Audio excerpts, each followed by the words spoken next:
And this is a Fox News alert. The world is on edge after, quote, specific and serious terror threat warnings have been issued. The State Department announced that 19 U.S. embassies and consulates in the Middle East and Africa will remain closed this week out of an abundance of caution.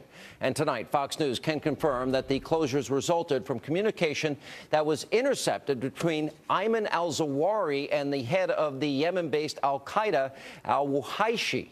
Now, joining me now, live from Washington with the very latest, is Fox's own Jennifer Griffin. Jennifer. Hi, Sean. Well, the Pentagon says U.S. forces across the Middle East are on heightened alert tonight, and yet Fox News has learned the 600-person Marine task force formed in the wake of the Benghazi attack returned to its base in Morón, Spain, after weeks of being forward deployed in Sigonella, Italy, despite the new terror alert. Meanwhile, Chairman of the Joint Chiefs, General Martin Dempsey, went to the State Department today for lunch with Secretary of State John Kerry. At the top of their agenda, embassy security. The decision to close 19 embassies until the end of Ramadan this Saturday resulted from the interception of electronic communications between Ayman al-Zawahiri, the head of al-Qaeda, and the Yemen-based head of al-Qaeda in the Arabian Peninsula, Nasser al Wuhayshi. This threat emanates from the Arabian Peninsula. Clearly, AQAP is the most active terrorist organization there and has been the most operationally active affiliate of al-Qaeda core.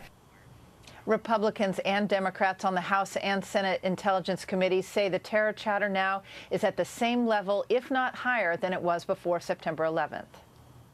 This threat is credible. I've seen the intelligence information. It comes from high-level operatives in al-Qaeda. There's been an awful lot of chatter out there. Chatter means conversation among terrorists about the planning that's going on, very reminiscent of what we saw pre-9/11.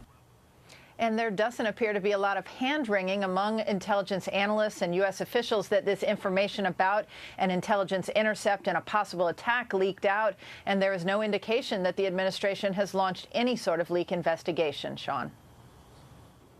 And Jennifer, thank you. And for more reaction to this developing story is the host of War Stories, Colonel Oliver North. Colonel, thank you for being with us. First things first, one of the major themes, Colonel, in the last campaign was that al-Qaeda was through. They were on the run. They were finished. For example, watch this.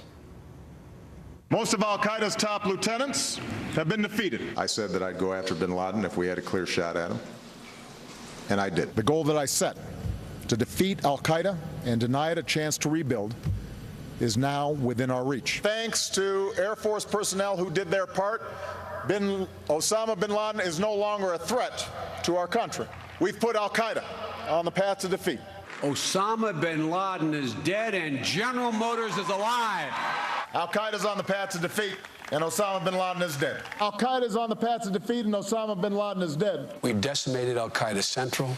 We have eliminated Osama bin Laden. That was our purpose.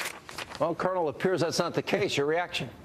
Well, bin Laden is dead, but radical Islam is alive and well. How's that Arab Spring working out for you, Mr. Obama? Here's the problem.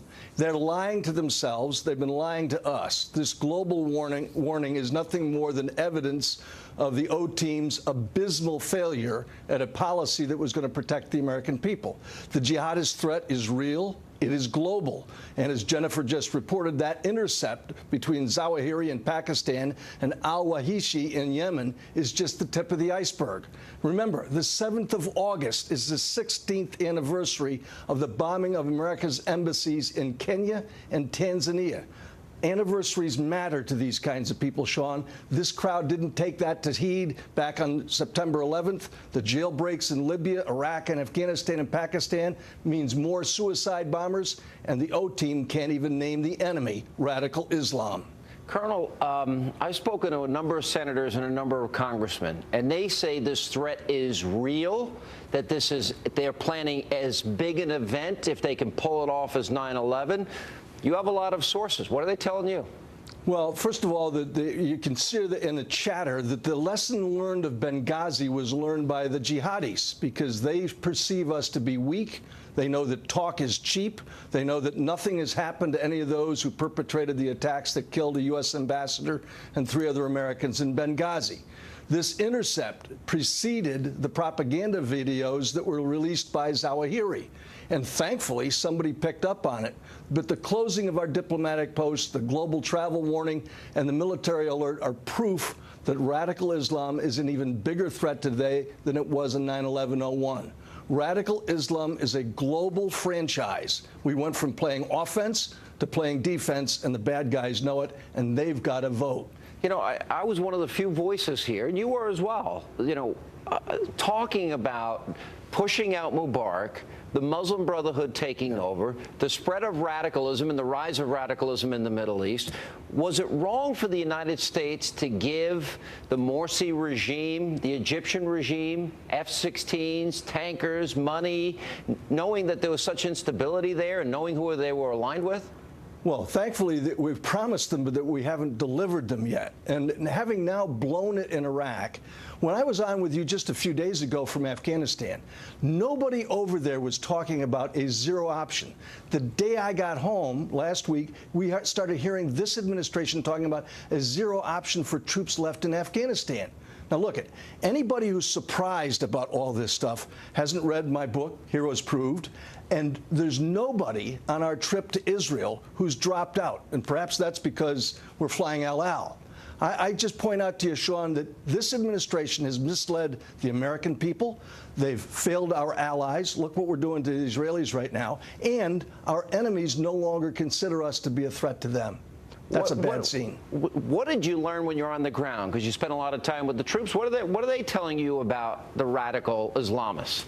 Look, the American soldier, sailor, airman, guardsman, marine that I've been covering now for 12 years in this war is not afraid of these bad guys. They know them to be thugs, suicidal in some cases, no doubt. But the fact is, they're willing to meet them head-on, head-to-head on any battlefield in the world. What they don't want to have is an administration that's going to forget the threat that we face and do the kinds of things that they've been doing, and now find ourselves with a global travel warning, and yet means Americans don't want to get on a U.S. airliner. Not a good scene. All right, Colonel. Appreciate you being with us. Safe home. Thanks so much. Thank you, brother. Appreciate you. All right, and coming up next, sources say President Obama's former U.S. ambassador to the United Nations, Susan Rice, is responsible for closing the nearly 24 U.S. posts across the world. But for anyone that knows her history, that story is kind of awfully hard to buy. Patrick J. Buchanan is here. He's going to weigh in next.